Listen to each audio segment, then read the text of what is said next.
نحمده ونصلي على رسوله الكريم اللهم صل على سيدنا ومولانا محمد النبي الأمي وعلى آله وأصحابه وبارك وسلم۔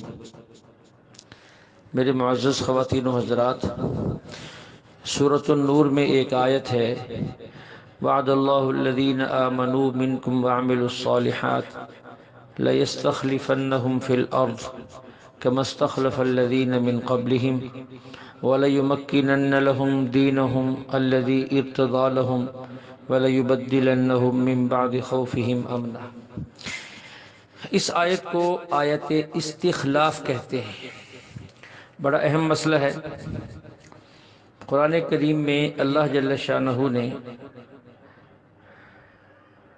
صحابہ کرام میں سے کن کن کو خلافت دینے کا وعدہ فرمایا ہے، جسے ہم کہتے ہیں خلفائے راشدین، جن کی خلافت کا وعدہ اس آیت میں ہے، وہ کون لوگ ہیں اسے سمجھ لیں۔ کچھ بات پہلے بھی گزری تھی چند دن۔ خلفائے راشدین چار ہیں۔ اہل سنت والجماعت کا مسلک یہ ہے کہ خلفائے راشدین چار ہیں۔ نمبر ایک حضرت ابوبکر صدیق، خلیفہ دوم حضرت عمر بن خطاب، خلیفہ سوم حضرت عثمان بن عفان، خلیفہ چہارم حضرت علی بن ابی طالب رضی اللہ عنہم اجمعین۔ یہ خلافت راشدہ کے مصداق یہ چار خلفاء ہیں۔ دلیل یہی آیت ہے، اور ان کی ایک دلیل پہلے بھی ہم بیان کر چکے ہیں۔ اللہ فرماتے ہیں وعد اللہ الذین آمنوا منکم۔ اللہ تعالیٰ جو ہے، اللہ نے وعدہ کیا ہے ان ایمان والوں سے جو تم میں سے ہیں۔ تم میں سے ہیں، جب یہ آیت نازل ہوئی تھی اس وقت تک حضرت معاویہ رضی اللہ عنہ ابھی مسلمان نہیں ہوئے تھے، لہذا وہ آمنو منکم میں شامل نہیں۔ نمبر دو، حسنین کریمین اس وقت نابالغ بچے تھے، وہ بھی مکلف نہیں تھے، وہ بھی اس میں شریک شامل نہیں، اس لیے یہ صرف چار خلفاء کے ساتھ خاص ہے۔ اللہ رب العزت فرماتے ہیں تم میں سے جو لوگ ایمان لائے، نیک اعمال کیے، اللہ نے وعدہ کیا ہے کہ انہیں ضرور زمین میں اپنا خلیفہ بنائے گا، جس طرح ان سے پہلے لوگوں کو اس نے بنایا، اور ان کے لیے اس دین کو ضرور اقتدار بخشے گا جیسے ان کے لیے پسند کیا ہے۔ ان کو جو خوف لاحق رہا ہے اس کے بدلے انہیں ضرور امن عطا کرے گا۔ یہ لوگ کیا کریں گے؟ پھر میری بات کریں گے، میرے ساتھ کسی کو شریک نہیں ٹھہرائیں گے، اور جو لوگ اس کے بعد بھی ناشکری کریں وہ لوگ نافرمان شمار ہوں گے۔ اب ہمارے ہاں ہر ایک کا اپنا ذہن ہے، ہم کسی کے ذہن کو تو نہیں بدل سکتے لیکن مسئلہ سمجھا سکتے ہیں۔ بعض جگہوں پر دیکھا گیا ہے کہ لوگ نعرہ لگاتے ہیں خلافت راشدہ، کہتے ہیں حق چار یار، کبھی کہتے ہیں سب یار۔ تو یہ بات سمجھنے کی ہے، یہ خلافت راشدہ ایک شریعت کی خاص اصطلاح ہے، جیسے عشرہ مبشرہ خاص اصطلاح ہے، ایسے ہی خلفائے راشدین یعنی خلافت راشدہ ایک خاص اصطلاح ہے۔ اب عشرہ مبشرہ کہ یہ 10 لوگ جنتی ہیں، کوئی کہے جی اللہ نے فرمایا کل وعد اللہ الحسنى، اللہ نے سارے صحابہ سے جنت کا وعدہ کیا، اس میں شک نہیں ہے کہ سب سے جنت کا وعدہ کیا ہے، لیکن جب لفظ عشرہ مبشرہ بولا جائے گا تو اس سے مراد وہ 10 صحابہ ہوں گے جن کو اللہ کے نبی نے ایک ہی مجلس میں نام بنام جنت کی خوشخبری سنائی۔ اسی طرح خلافت راشدہ یہ خاص اصطلاح ہے۔ بعض لوگ ایسی دلیل دیتے ہیں کہ عام بندہ ہل جاتا ہے کہ یار دلیل تو بڑی مضبوط ہے۔ مثلا ان سے پوچھا جائے کہ خلافت کتنے سال ہوگی؟ 30 سال۔ حضرت علی رضی اللہ عنہ کے جب وفات پائی، شہادت ہوئی، تو ابھی 6 مہینے باقی تھے 30 سال کو، تو ان کے بعد حضرت حسن رضی اللہ عنہ خلیفہ بنے۔ بعض کہتے ہیں پھر ان کے بعد حضرت معاویہ رضی اللہ عنہ خلیفہ بنے، اور عبداللہ بن زبیر رضی اللہ عنہ بھی کچھ وقت کے لیے مکہ مکرمہ کے خلیفہ بنے۔ تو یوں یہ خلفاء 7 ہیں، لیکن قرآن جو کہہ رہا ہے اولئک هم الراشدون کہ یہ سارے راشد ہیں، تو اس بات کو سمجھیں، یہ سارے اپنے اپنے وقت پر خلیفہ بھی تھے اور راشد بھی تھے۔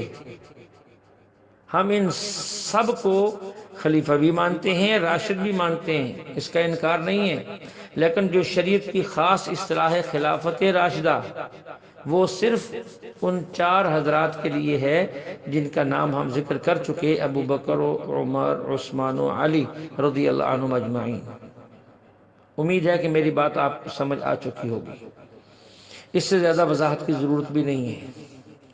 پہلے بھی یہ بات ہوئی کہ خلافت راشدہ سے مراد خلافت راشدہ موعودہ فی القرآن، ایسی خلافت جس کا وعدہ قرآن میں کیا گیا ہے، وہ 4 کے ساتھ ہے، وہ سب کے ساتھ نہیں ہے۔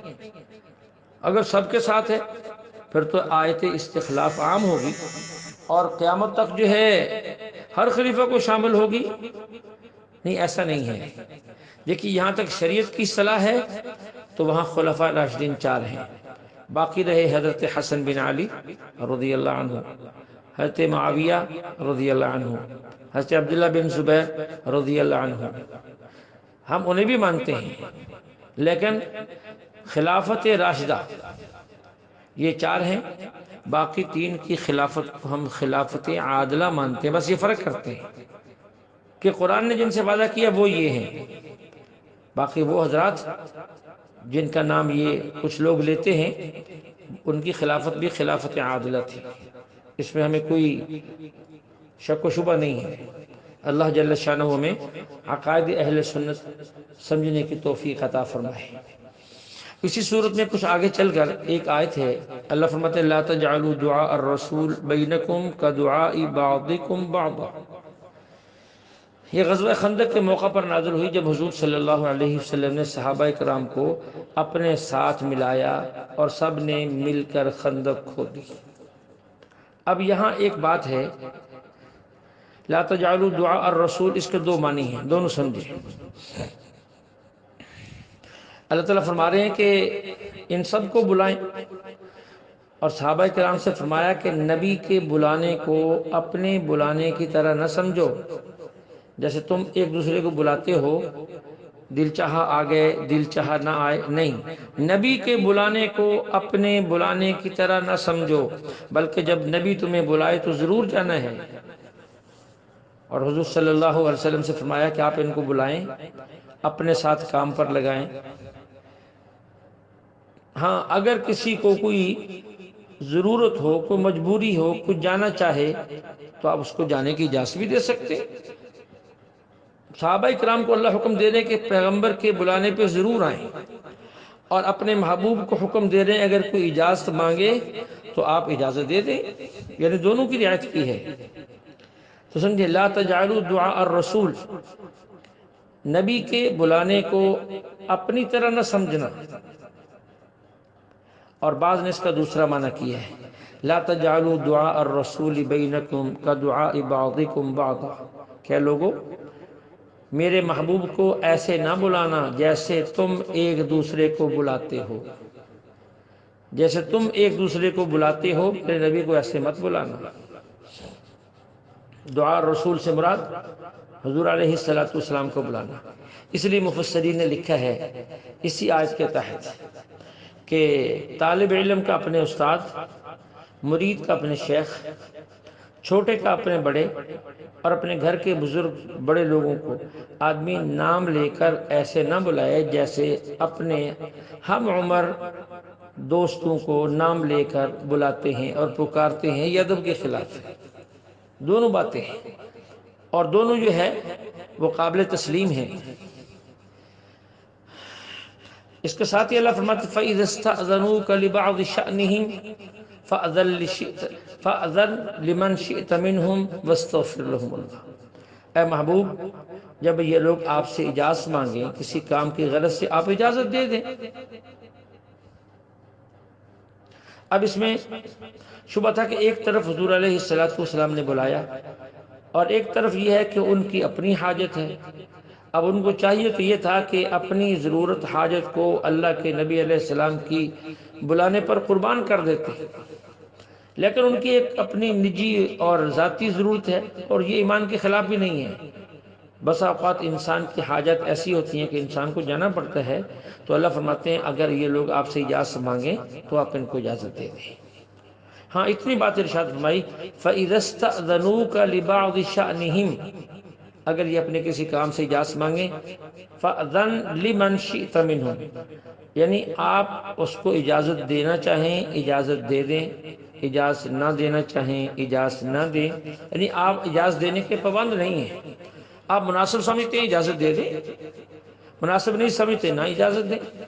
لیکن ایک بات عجیب فرمائی، اگر آپ ان کو اجازت دے دیں، فرمایا وَاسْتَغْفِرْ لَهُمُ اللَّهُ، پھر آپ اللہ سے کہیں یا اللہ یہ میرے ساتھی ہیں، یہ میرے صحابہ ہیں، یہ ایک اجتماعی کام سے ایک انفرادی کام کے لیے ذاتی کام کے لیے مجھ سے چھٹی لے کر گئے ہیں، اور ممکن ہے کہ ان کا ذاتی کام اس درجے کا نہ ہو جس درجے کا انہوں نے سمجھا، تو آپ ان کو معاف کر دیں۔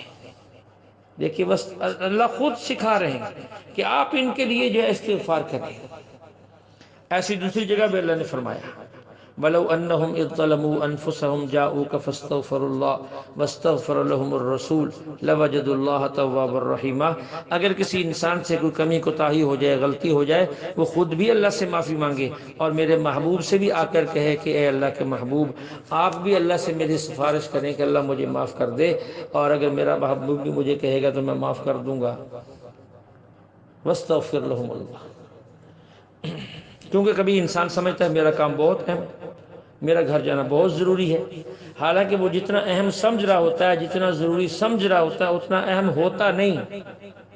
تو اس پر جو ہے اللہ جل شانہ نے آپ علیہ السلام کو فرما دیا اگر یہ اجازت مانگیں آپ مناسب سمجھیں اجازت دیں، مناسب نہ سمجھیں نہ دیں۔ اگر آپ نے کسی کو جانے کی اجازت دے دی تو پھر ان کے لیے اللہ سے توبہ استغفار بھی کریں، یا اللہ میرے یہ ساتھی، میرے یہ صحابہ جو موقع بموقع میرے ساتھ رہتے ہیں، آج کسی ضرورت سے گئے ہیں اور مجھ سے چھٹی لے کر گئے ہیں، لیکن یہ عین ممکن ہے کہ ان کا وہ کام اتنا اہم نہ ہو جتنا انہوں نے سمجھا، اس کام کے مقابلے میں جس سے چھٹی لے کر گئے ہیں، تو اے اللہ آپ ان کو معاف کر دیں۔ یہ بھی ساتھ سکھائے۔ اللہ جل شانہ ہمیں کلام مقدس کو سمجھ کر عمل کی توفیق عطا فرمائے۔ وآخر دعوانا ان الحمد للہ رب العالمین۔